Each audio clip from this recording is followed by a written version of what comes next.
Assalamualaikum warahmatullahi wabarakatuh.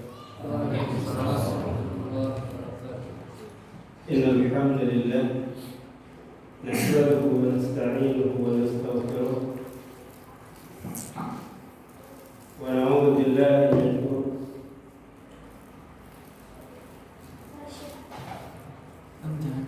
buat dokumentasi itu apa laporan kegiatan KKN saya nanti ofisnya. Mohon maaf.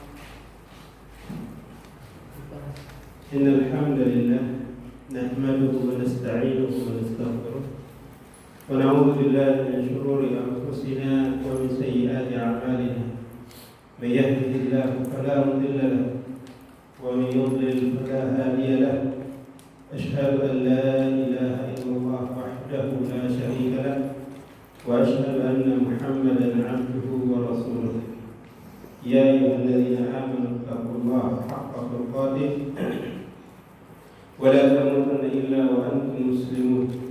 يا أيها الناس اتقوا ربكم الذي خلقكم من نفس واحدة وخلق منها زوجها وبث منهما رجالا كثيرا ونساء واتقوا الله الذي تساءلون به والأرحام إن الله كان عليكم رقيبا. يا أيها الذين آمنوا اتقوا الله وقولوا قولا سديدا يصلح لكم أعمالكم ويغفر لكم ذنوبكم ومن يطع الله ورسوله فقد فاز فوزا عظيما. أما بعد فإن أصدق الكلام كلام الله وخير الهدي هدي محمد صلى الله عليه وسلم وشر الأمور محدثاتها وكل محدثة بدعة وكل بدعة ضلالة وكل ضلالة في النار. معاشر المؤمنين والمؤمنات رحمني ورحمكم الله. Kita perlu memuji Allah Azza wa Jalla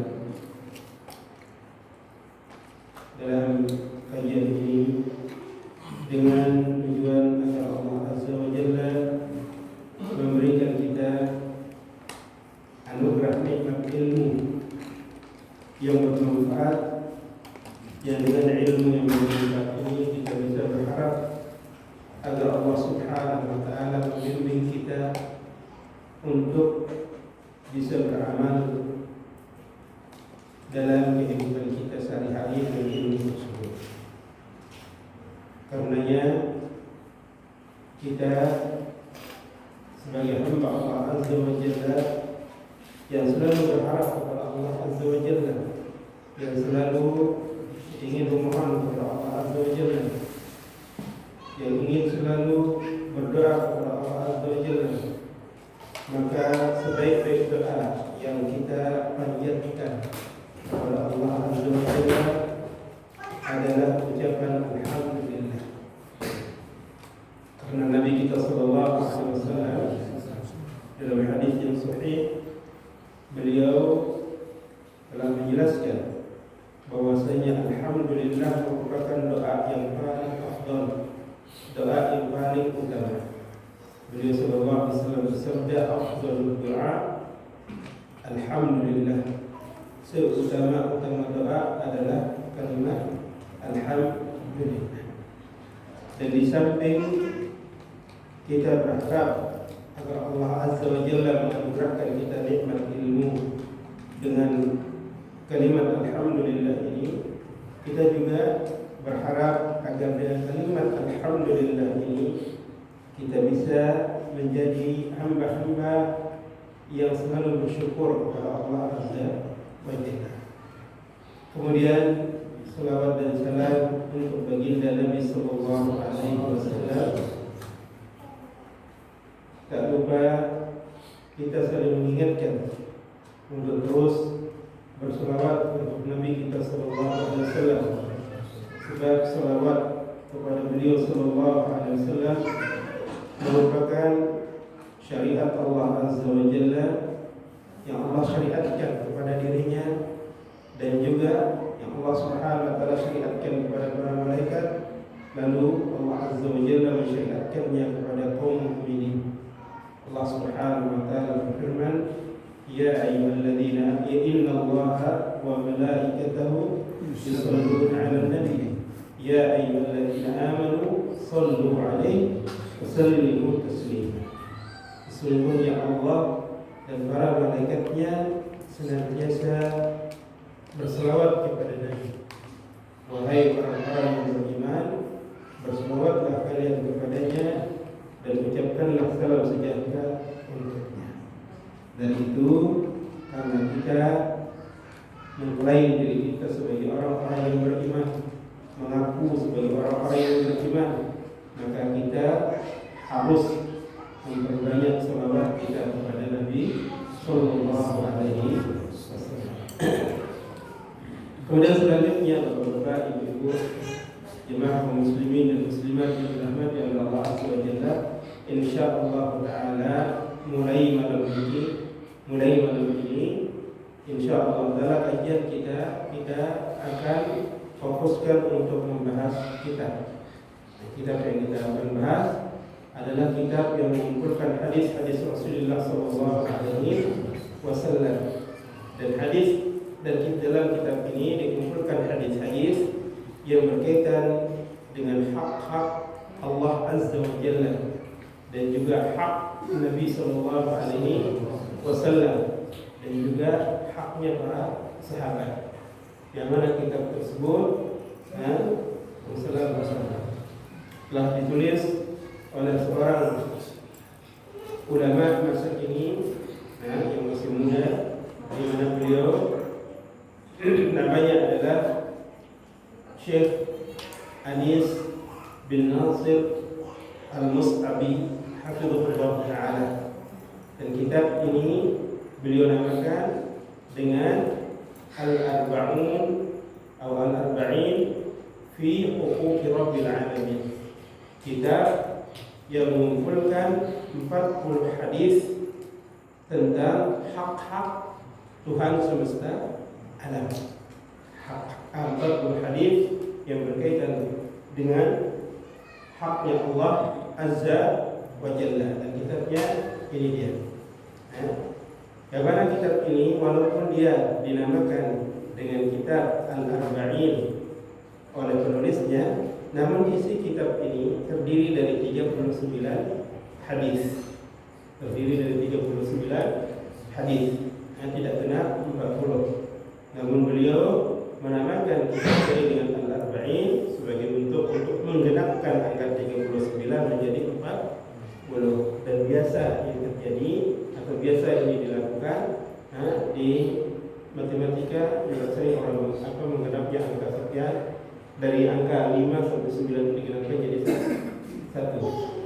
Seperti misalkan 5,9 nanti akan digenapkan menjadi 6. Akan digenapkan menjadi 6. 5,8, 5,7, 5,6.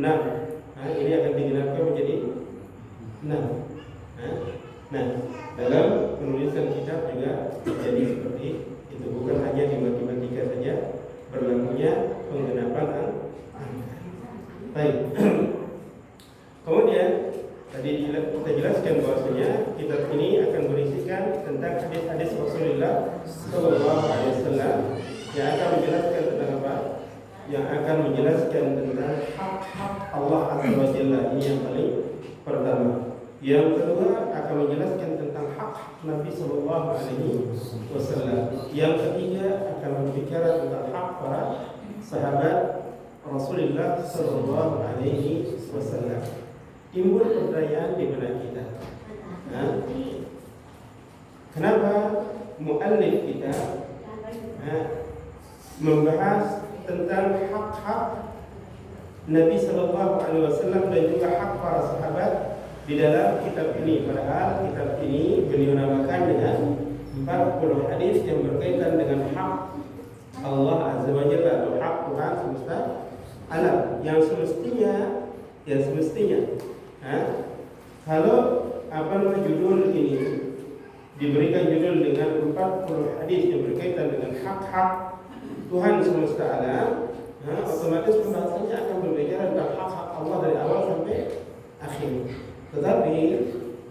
di dalam kitab ini muallif hafizahullah taala menyebutkan juga tentang hak-hak Nabi, hak-hak para sahabat. Nah, makanya timbul pertanyaan dari kita, apa sebabnya muallif atau penulis kitab ini memasukkan pembahasan mengenai hak-hak Nabi dan juga hak-hak para sahabat. Kalau hak Allah sudah jelas, tidak perlu kita bahas lagi. Karena memang inti dari kitab ini akan membahas tentang hak Allah Azza wa Jalla. Yang menjadi pertanyaan, kenapa ya kembing muallif tulis kitab menjelaskan tentang membawakan hadis yang berkaitan dengan hak Nabi Sallallahu Alaihi Wasallam.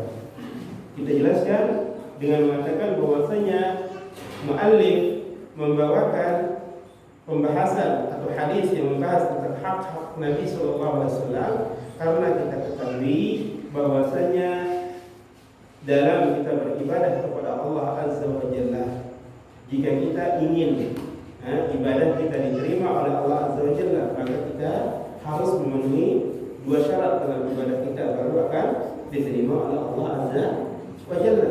Yang pertama adalah harus ikhlas kepada Allah Azza wa Jalla, melakukan ibadah karena Allah Azza wa Jalla, dan ini melakukan ibadah karena Allah merupakan hak daripada Allah Azza wa Jalla yang wajib dilakukan oleh para hamba. Ini syarat yang pertama. Yang kedua, dalam beribadah, kalau ibadah kita mau diterima oleh Allah Azza wa Jalla, maka kita harus melakukan ibadah tersebut dengan mengikuti cara dan contoh yang dicontohkan oleh Nabi Sallallahu Alaihi Wasallam, dan mengikuti apa yang dibawa oleh Nabi Sallallahu Alaihi Wasallam. Mengikuti Nabi Sallallahu Alaihi Wasallam sebagai umat Islam ini merupakan hak Nabi Sallallahu Alaihi Wasallam terhadap diri kita, atau kewajiban kita sebagai orang-orang yang beriman kepada Allah, beriman kepada hari akhir, beriman kepada para rasul, dan juga beriman kepada Rasul kita Sallallahu Alaihi Wasallam. Kewajiban kita adalah mengikuti Nabi sebagaimana yang Allah Subhanahu Wa Taala perintahkan di dalam Al-Quran. Wa ma ataakumur rasul fakhudhuhu wa ma nahakum anhu fantahu. Apa yang dibawa oleh Nabi kepada kalian maka ambillah, dan apa yang dilarangnya, dicegahnya maka tinggalkanlah. Ayat ini menjelaskan kepada kita atau memerintahkan kepada kita agar kita wajib mengikuti Nabi Sallallahu Alaihi Wasallam. Nah, itulah sebabnya kenapa muallif menjelaskan tentang hak Nabi Sallallahu Alaihi Wasallam juga di dalam hadis ini, karena dia berkaitan erat dengan haknya Allah Azza wa Jalla. Bagaimanapun bentuk ibadah yang kita lakukan, kalau kita tidak melakukan ibadah tersebut ikhlas karena Allah dan tidak mengikuti apa yang dicontohkan oleh Nabi Sallallahu Alaihi Wasallam, maka amal ibadah tersebut tidak akan pernah ada artinya. Ikhlas saja yang ada dalam ibadah yang kita lakukan tanpa mengikuti contoh yang dicontohkan oleh Nabi Sallallahu Alaihi Wasallam, maka ibadah tersebut tidak ada artinya. Atau kita mengikuti cara Nabi Sallallahu Alaihi Wasallam, namun kita tidak ikhlas dalam melakukan ibadah tersebut, ini juga tidak ada artinya. Sampai kita mengumpulkan dua hal ini, yaitu ikhlas dalam beribadah dan mengikuti apa yang dibawa oleh Nabi Sallallahu Alaihi Wasallam dalam beribadah. Baru ibadah itu akan bernilai di sisi Allah Azza wa Jalla. Baru amal ibadah kita itu akan diterima oleh Allah Azza wa Jalla. Dan orang yang beramal dengan mengikuti dengan ikhlas kepada Allah Subhanahu wa taala dan mengikuti apa yang dicontohkan oleh Nabi sallallahu alaihi wasallam, maka inilah orang yang beruntung, orang yang sukses, yang akan bisa berjumpa dengan Allah Azza wa Jalla kelak di akhirat, sebagaimana yang Allah Subhanahu wa taala firmankan di dalam surat Kahfi. Allah Subhanahu wa taala berfirman, "Faman kana yarju liqa'a rabbih falya'mal 'amalan shalihan wa la yusyrik bi'ibadati rabbih ahada." Barang siapa yang menginginkan perjumpaan dengan Tuhannya, falya'mal 'amalan shalihan, maka hendaklah dia melakukan amal yang saleh, amal yang baik. Mana amal yang baik? Amal yang memiliki contoh dari Nabi sallallahu alaihi wasallam. Wa la yusyrik bi ibadati rabbih ahada. Dan jangan sekali-kali dia menyekutukan Allah dengan satu apapun dalam ibadahnya. Ini perintah dari Allah Azza wa Jalla atau kabar dari Allah Azza wa Jalla bagi orang-orang yang ingin sukses dunia dan akhirat. Dia harus melakukan ibadah ikhlas karena Allah dan mengikuti apa yang dicontohkan oleh Nabi sallallahu alaihi wasallam. Jadi inti sebab daripada muallif kitab ini menyebutkan tentang hak Nabi sallallahu alaihi wasallam karena hak Nabi sallallahu alaihi wasallam ini merupakan penyempurna daripada hak Allah Azza wa Jalla yang wajib ditunaikan oleh seorang hamba. Baik, kemudian mengenai hak para sahabat, apa sebabnya muallif atau penulis kitab ini menyebutkannya? Beliau menuliskan atau menyebutkan tentang hak para sahabat di dalam hadis ini, di dalam kitab ini, karena orang yang memiliki jasa besar, yang menukil ilmu dari Nabi Sallallahu Alaihi Wasallam, yang menukil segala perbuatan Nabi Sallallahu Alaihi Wasallam, apa yang menukil, yang mengambil, dan yang mengambil perbuatan Nabi Sallallahu Alaihi Wasallam kemudian dia pindahkan kepada kita. Ini artinya menukil, yaitu para sahabat. Tanpa para sahabat kita tidak akan pernah tahu bagaimana cara Nabi Sallallahu Alaihi Wasallam sholat, bagaimana cara Nabi Sallallahu Alaihi Wasallam berpuasa, bagaimana cara Nabi Sallallahu Alaihi Wasallam melakukan ibadah kepada Allah Azza wa Jalla. Sehingga para sahabat ini karena memiliki jasa yang besar, maka mereka memiliki hak-hak yang perlu kita perhatikan sebagai umatnya Nabi Sallallahu Alaihi Wasallam. Terlebih lagi Nabi kita Sallallahu Alaihi Wasallam telah memerintahkan kita selain untuk mengikuti sunnah Nabi Sallallahu Alaihi Wasallam dalam beragama, maka kita juga disuruh oleh Nabi Sallallahu Alaihi Wasallam untuk mengikuti sunnah para sahabat Rasulullah Sallallahu Alaihi Wasallam. Nabi Sallallahu Alaihi Wasallam yang menyuruh kita untuk apa? Mengikuti sunnah para sahabat. Nabi Sallallahu Alaihi Wasallam bersabda dalam hadis yang sahih, "Alaikum bi sunnati wa sunnatil khulafa'ir rasyidin al-mahdiyyin." Nabi Sallallahu Alaihi Wasallam bersabda, wajib atas kalian untuk mengikuti sunnahku. Wajib untuk kalian wahai orang-orang yang beriman, wahai orang manusia, untuk mengikuti sunnahku, yaitu sunnah Nabi Sallallahu Alaihi Wasallam. Wa sunnatil khulafa'ir rasyidin al-mahdiyyin. Dan juga wajib atas kalian untuk mengikuti sunnah khulafa'ur rasyidin. Khulafa'ur rasyidin kita kenal, mereka adalah para sahabat yang empat, yaitu Abu Bakar As-Siddiq, kemudian Umar bin Khattab, kemudian Utsman bin Affan dan Ali bin Abi Thalib radhiyallahu taala anhu. Dan juga sahabat-sahabat yang lainnya. Walaupun tidak disebut dalam hadis ini sahabat-sahabat yang lain, kita pun dianjurkan untuk mengikuti apa yang dibawa oleh para sahabat, apa yang dibawa oleh para sahabat dari Nabi Sallallahu Alaihi Wasallam, bukan dari diri mereka sendiri. Baik, jadi itulah sebabnya kenapa muallif kita menyebutkan tentang hak para sahabat, karena sahabat memiliki jasa besar dalam terhadap diri kita, memiliki jasa besar terhadap diri kita, yang mana mereka merupakan orang-orang yang telah membawa agama Nabi Sallallahu Alaihi Wasallam kepada murid-muridnya, kemudian murid-murid mereka membawanya kepada murid-muridnya lagi, sampai agama ini sampai kepada diri kita. Alhamdulillah, tanpa ada perjuangan dari Rasulullah, kemudian para sahabat, ba'da Allah Subhanahu Wa Taala, mungkin kita tidak akan pernah mengetahui tentang agama Allah Subhanahu Wa Taala yang hak ini. Oleh karenanya, kita perlu untuk mempelajari tentang hak Allah, hak para anbiya, Nabi kita sallallahu alaihi wasallam, dan juga hak para sahabat. Dan itu telah dikumpulkan pembahasannya dalam 40 hadis yang berkaitan dengan hak-hak Tuhan semesta alam yang telah ditulis oleh Syekh Anis bin Nasir Al-Mus'abi hafizahullah ta'ala.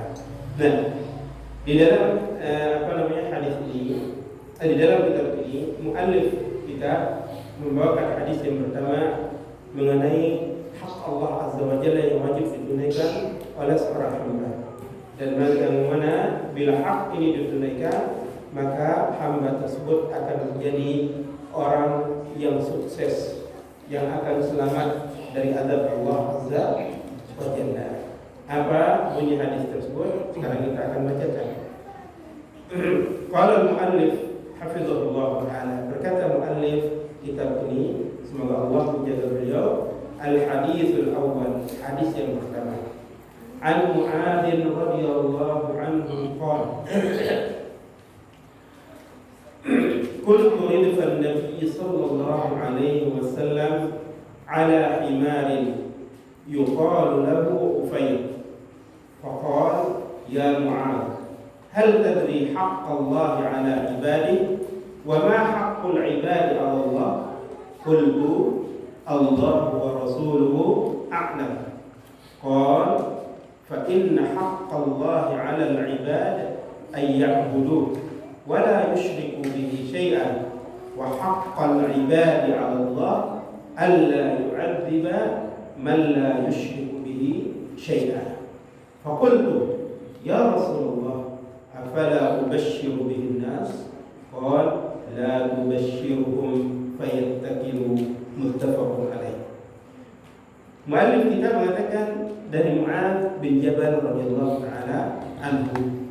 Jadi hadis ini dijelaskan diriwayatkan oleh Mu'adz bin Jabal radhiyallahu taala anhu, yang mana hadis ini dikeluarkan oleh Imam Al-Bukhari dan juga oleh Imam Muslim.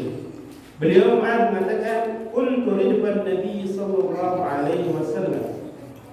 Dahulu aku pernah berada di belakang Nabi sallallahu alaihi wasallam di atas tunggangannya. Artinya aku dibonceng oleh Nabi sallallahu alaihi wasallam. Ala himarin, di atas keledai. Di atas keledai. Yuqal lahu Ufayr. Yang mana keledai itu disebut atau diberikan nama dengan Ufayr. Faqal, kemudian beliau sallallahu alaihi wasallam bersabda, "Ya Mu'adz, wahai Mu'adz, hal tadri haqq Allah ala ibadi?" Apakah engkau mengetahui apa hak Allah terhadap para hambanya? Wa ma haqqul ibadi ala Allah, dan apa hak hamba terhadap Allah? Apa jawab Mu'adz bin Jabal? Qultu, aku pun berkata, aku pun menjawab, Allah wa rasuluhu a'lam. Allah dan Rasulnya yang lebih mengetahui. Qala, kemudian beliau sallallahu alaihi wasallam mengatakan, fa inna haqqallahi 'alal 'ibad, maka sesungguhnya hak Allah terhadap para hambanya, ayya'buduhu, yaitu para hamba tersebut wajib untuk mentauhidkan Allah dalam ibadah. Wajib mereka beribadah hanya kepada Allah. Wala yusyriku bihi syai'a, dan mereka tidak boleh sama sekali untuk menyekutukan dengan Allah suatu apapun dalam ibadah. Wa haqqal ibadi 'ala Allah, dan hak hamba terhadap Allah, alla yu'adziba, yaitu Allah tidak akan mengazab, man la yusyriku bihi syai'a, siapa saja yang tidak menyekutukan dengannya, yaitu dengan Allah, sesuatu apapun.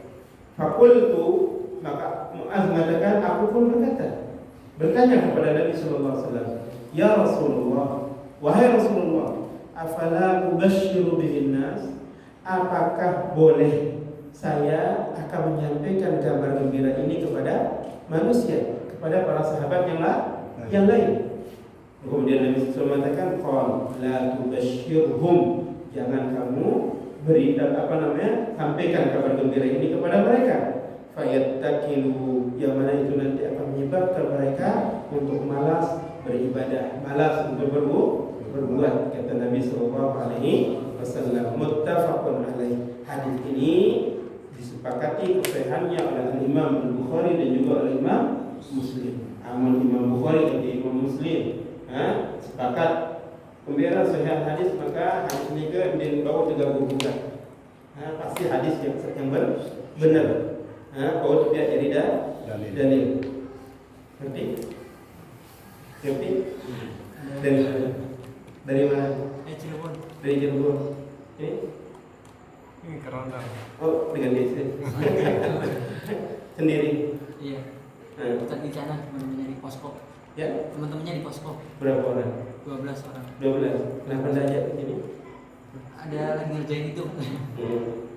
Program kerjanya. Nanti kalau ambil foto jangan kasih mereka. Gimana? Nanti kalau ambil foto kajian ini jangan kasih mereka, simpan sampai Buat kampus saya, setiap kampus tugasnya beda kan. Setiap kampus beda. Iya. Oh, ini berapa kampus? Ini macam-macam kampus nasional kan. Oh, betul. Iya, saya dari Purwokerto kampusnya. Sendiri Iya, sendiri. di universitas mana? Muhammadiyah Purwokerto. Yang lain Muhammadiyah juga. Muhammadiyah juga. Tapi beda-beda. Ada Lampung, ada Sinjai, ada Bangka Belitung, banyak. Dilempar kelompok. Iya, pelaksana sini. Baik. Jadi dari saya katakan, kalau Imam Bukhari sama Imam Muslim telah sepakat tentang kesahihan hadis, maka hadis tersebut tidak bisa dia harus maka dia benar keabsahannya, bisa dijadikan sebagai pegangan. Baik. Jadi ini hadis yang pertama yang dibawakan oleh muallif kita yang berkaitan dengan hak Allah Azza wa Jalla. Nah, di dalam hadis ini, Bapak-bapak, Ibu-ibu yang dirahmati oleh Allah Azza wa Jalla, maaf bila karena ada tamu kita di sini, maka kita tahu bahasa Arab mungkin ini. Ngerti bahasa Indonesia kan? Nah, ngerti bahasa polisi? Alhamdulillah. Baik. Kamu senatoran jangan ngerti kan?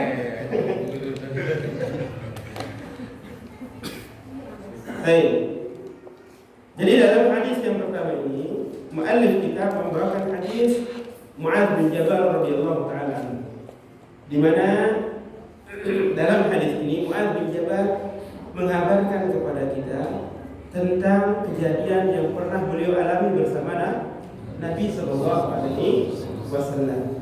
Dan Mu'adz radhiyallahu taala mengabarkan bagaimana tawadhu'nya Nabi sallallahu alaihi wasallam. Bagaimana rendah hatinya Nabi sallallahu alaihi wasallam walaupun beliau merupakan pemimpin dunia, tetapi beliau tidak segan-segan untuk apa? Membonceng. Apa bonceng bisa kata? Bonceng anak-anakmu, bukan anakmu, rakyat jelata. Beliau sallallahu alaihi wasallam mau membonceng Mu'adz bin Jabal. Nah, kendaraan yang dipakai bukan kendaraan mewah. Kendaraan yang dipakai bukan kendaraan mewah. Yang seandainya Nabi Sallallahu Alaihi Wasallam meminta kepada Allah Azza wa Jalla kendaraan yang jauh lebih mewah dari ini, pasti Allah Subhanahu Wa Taala akan berikan. Tapi Nabi Sallallahu Alaihi Wasallam mau memakai kendaraan yang biasa dipakai oleh masyarakatnya pada saat tersebut. Nah, di mana Nabi Sallallahu Alaihi Wasallam membonceng Mu'adz bin Jabal di atas keledai. Yang mana keledai ini merupakan hewan yang lebih kecil daripada kuda. Lebih kecil daripada kuda dan lebih besar sedikit daripada zebra. Lebih kecil lagi ya. Lebih kecil dari zebra juga. Nah, zebra yang lebih besar dari dari keledai, lebih kecil dari kuda. Sedikit dari kambing mungkin. Siapa? Iya. Mungkin lebih besar sedikit dari kambing. Yang keledai. Sedikit. Iya. Mirip ke jaran atau di jaran. Baik. Kemudian dalam ungkapan Mu'adz bin Jabal yang mengatakan kuntu di depan Nabi SAW, aku dibonceng oleh Nabi SAW di atas keledai, yang disebut dengan Ufair. Nama keledai tersebut adalah Ufair. Ini menunjukkan tentang betapa tawadhu'nya dan betapa rendah hatinya Nabi SAW. Besok ini para mahasiswa kalau jadi pemimpin masa depan jangan besar hati. harus tawadhu, harus rendah diri, untuk mencontoh kepada Nabi Sallallahu Alaihi Wasallam. Jangan nanti mentang-mentang punya mobil mewah kemudian lihat temannya yang kemarin satu bangku di kuliah, dan temannya itu jalan kaki tidak mau dilihat kawannya. Nah, dibantu. Baik. Kemudian Mu'adz radhiyallahu ta'ala anhu mengatakan memberitahukan kepada kita tentang apa pembicaraan antara beliau dengan Nabi Sallallahu Alaihi Wasallam ketika beliau di atas keledai tersebut. Nah, Mu'adz bin Jabal mengatakan bahwasanya Nabi Sallallahu Alaihi Wasallam bertanya kepada beliau sambil memanggil nama beliau, ya Mu'adz, wahai Mu'adz. Di dalam riwayat yang lain disebutkan 3 kali, disebut namanya Mu'adz 3 kali oleh Nabi Sallallahu Alaihi Wasallam. Kemudian setiap dipanggil Mu'adz mengatakan labbaik wa sa'daik. Saya terima panggilanmu ya Rasulullah, ya Allah, ya Nabi Allah, dan dengan penuh bahagia saya akan melaksanakan apa yang engkau akan perintahkan. 3 kali dipanggil, beliau 3 kali menjawab mengatakan labbaik wa sa'daik.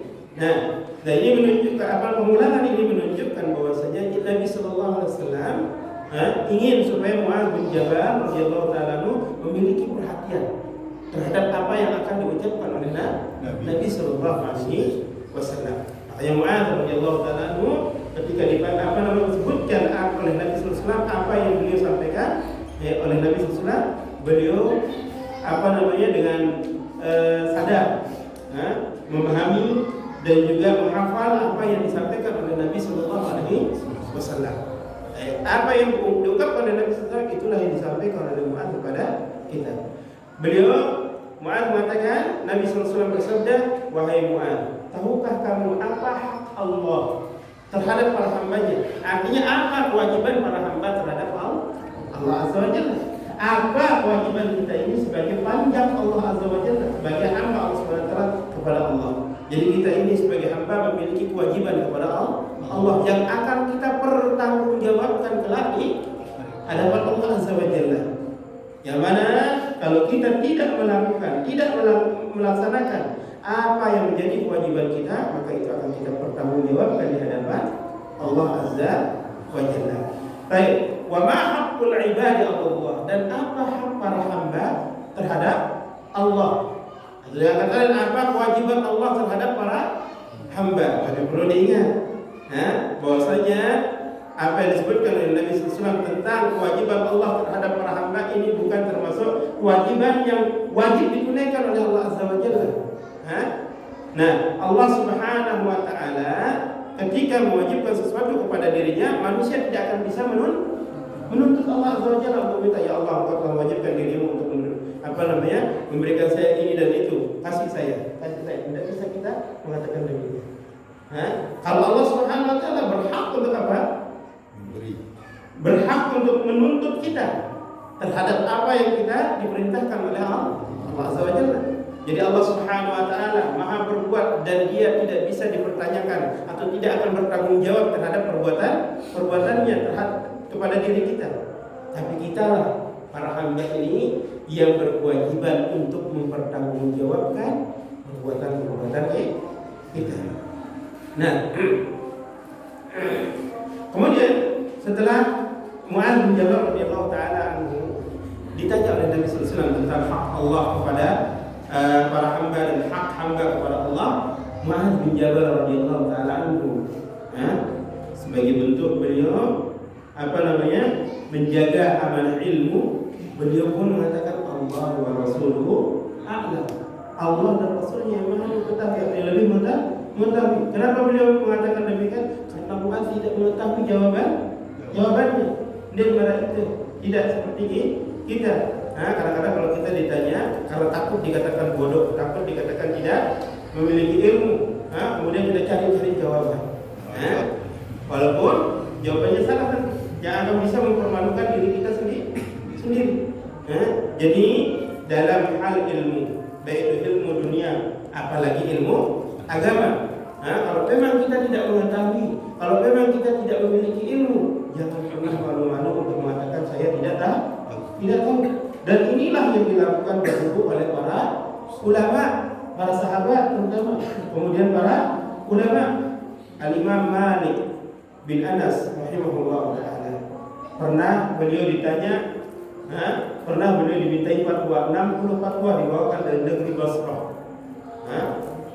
Datang orang Basrah ke beliau Imam Malik yang berada di kota Madinah, dan beliau terkenal Imam Malik sebagai imam, sehingga beliau didatangi oleh manusia untuk dimintai fatwa. Nah, ketika ditanya tentang 60 pertanyaan tersebut, cuma beberapa saja yang dijawab. Tidak semua pertanyaan dia bisa dijawab oleh Imam Malik. Kebanyakan pertanyaan dijawab dengan mengatakan saya tidak tahu, saya tidak tahu, saya tidak tahu. Tanpa sedikit pun merasa malu, tanpa sedikit pun merasa berkecil hati dan seterusnya Imam Malik. Beliau tidak takut untuk dikatakan sebagai orang bodoh.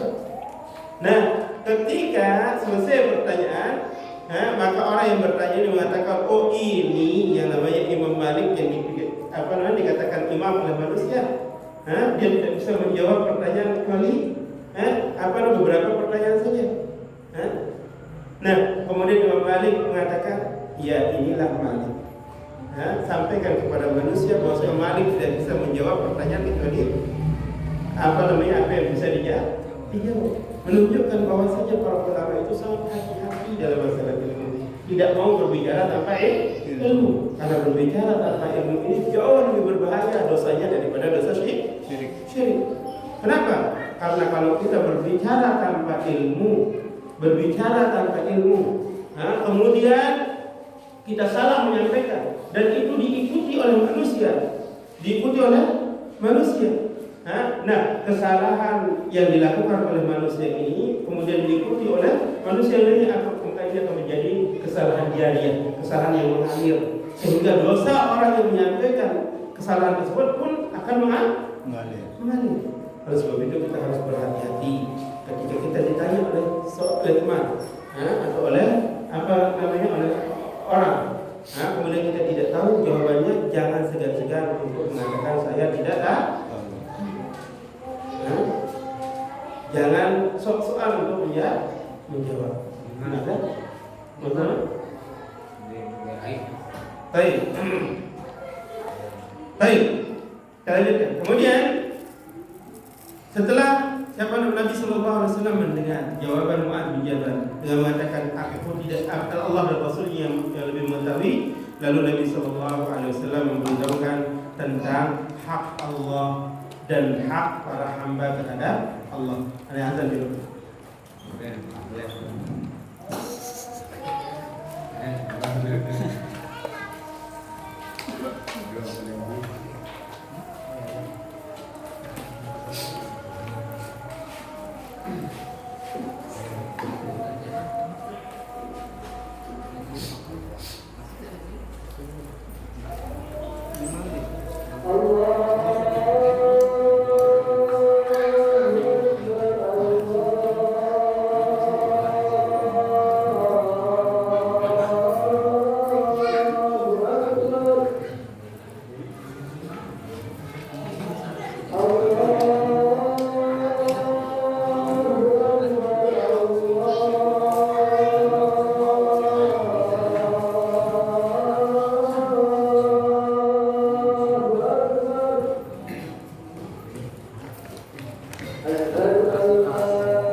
Jadi setelah Nabi Shallallahu Alaihi Wasallam mendengar jawaban daripada Mu'adz bin Jabal radhiyallahu taala anhu yang tidak mengetahui jawaban dari pertanyaan tersebut, langsung Nabi Shallallahu Alaihi Wasallam memberitahukan jawabannya, yaitu beliau SAW bersabda yang mengatakan sesungguhnya hak Allah terhadap para hambanya adalah para hamba tersebut wajib untuk beribadah kepadanya dan tidak boleh menyekutukannya dengan suatu apapun. Adapun hak hamba terhadap Allah Azza wa Jalla adalah Allah Azza wa Jalla tidak akan pernah mengazab siapa saja dari para hambanya yang tidak menyekutukan Allah Azza wa Jalla. Dalam sabda Nabi Sallallahu Alaihi Wasallam ini yang mengatakan sesungguhnya hak Allah terhadap para hamba sampai akhirnya, sampai akhir yang mengatakan Allah tidak akan mengazab siapa saja yang tidak menyekutukannya. Di sini terdapat pelajaran yang sangat banyak sekali. Dan insya Allah pelajaran-pelajaran tentang sabda Nabi SAW ini kita akan bahas di pembahasan berikutnya insya Allah Taala. Nah kemudian di perkataan ucapan Mu'adz mengatakan, "Faqultu ya Rasulullah, afala ubasyiru bihin nas?" Wahai Rasulullah, apakah boleh saya memberikan kabar gembira ini kepada manusia? Kemudian Nabi SAW, jangan kau berikan kabar gembira ini, jangan kau sebar kabar gembira ini kepada mereka, maka itu akan membuat mereka untuk malasan. Nah, Mu'adz bin Jabal radhiyallahu taala anhu pada awal disampaikan ilmu ini kepada beliau oleh Nabi SAW, beliau tidak pernah menyebutkan hadis ini kepada para sahabat. Dan beliau baru menyampaikan hadis ini setelah wafatnya Nabi Sallallahu Alaihi Wasallam. Kenapa? Kata Mu'adz radhiyallahu taala anhu tidak ingin menjadi orang yang dikatakan sebagai penyembunyi ilmu. Takut beliau dengan ancaman Allah Azza wa Jalla. Yang mana siapa saja yang menyembunyikan ilmu maka kelak di akhirat dia akan dikekang dengan kekang api neraka. Itu yang dikhawatirkan oleh Mu'adz bin Jabal radhiyallahu taala anhu, sehingga begitu setelah wafatnya Nabi sallallahu alaihi wasallam beliau berani menyampaikan ilmu ini dalam rangka untuk menyampaikan kebenaran yang datang dari Nabi sallallahu alaihi wasallam sebagai bentuk amanah ilmiah dalam bahasa kampus-kampus. Jadi para sahabat merupakan orang-orang yang sangat amanah dalam ilmu. Mereka tidak akan pernah berani untuk memanipulasi ilmu. Mereka akan menyampaikan kepada kita apa yang mereka dengar dari Nabi Sallallahu Alaihi Wasallam. Nah, beliau Mu'adz bin Jabal pun menyampaikan hal ini karena beliau telah melihat para sahabat telah kuat imannya, kemudian juga selain dari setelah wafatnya Nabi Sallallahu Alaihi Wasallam, dan beliau khawatir ilmu ini tidak sampai kepada manusia, termasuk kepada diri kita, maka beliau memberanikan diri untuk menyampaikan ilmu ini, walaupun dahulu ketika beliau meminta untuk menyampaikan hadis ini atau kabar gembira ini kepada para sahabat, Nabi Sallallahu Alaihi Wasallam melarangnya. Namun karena setelah wafatnya Nabi SAW, beliau Mu'adz tidak ingin ilmu ini mandek di beliau, maka beliau sampaikan ilmu ini kepada para sahabat dan juga kepada para murid-murid beliau Mu'adz bin Jabal radhiyallahu taala anhu. Nah, untuk pembahasan mengenai matan hadis, mengenai sabda Nabi SAW mengatakan fa inna haqqallahi 'alal 'ibad ay ya'buduhu wa la yusyriku bihi syai'a. Insyaallah taala faedah-faedahnya sangat banyak, insyaallah kita akan bahas di kajian kita yang selanjutnya insyaallah taala. Kita cukupkan sampai di sini kajian kita. Semoga apa yang kita kaji malam hari ini bermanfaat, dan saya mohon kepada Allah Azza wa Jalla dengan nama-nama yang indah dan juga dengan sifat-sifatnya yang sempurna, agar Allah Subhanahu wa taala menjadikan kita sebagai hamba yang bertauhid dan menjauhkan kita dari segala bentuk kesyirikan, sehingga kita bisa terselamatkan dari azab yang pedih yang diancamkan oleh Nabi sallallahu alaihi wasallam dan juga oleh Allah Azza wa Jalla dalam Al-Qur'an Al-Karim. Subhanallah wa bihamdika asyhadu an la ilaha illa anta astaghfiruka wa atubu ilaik. Wa sallallahu ala Muhammad wa ala alihi wasallam. Wa akhiru da'wana alhamdulillahi rabbil alamin. Wassalamu alaikum warahmatullahi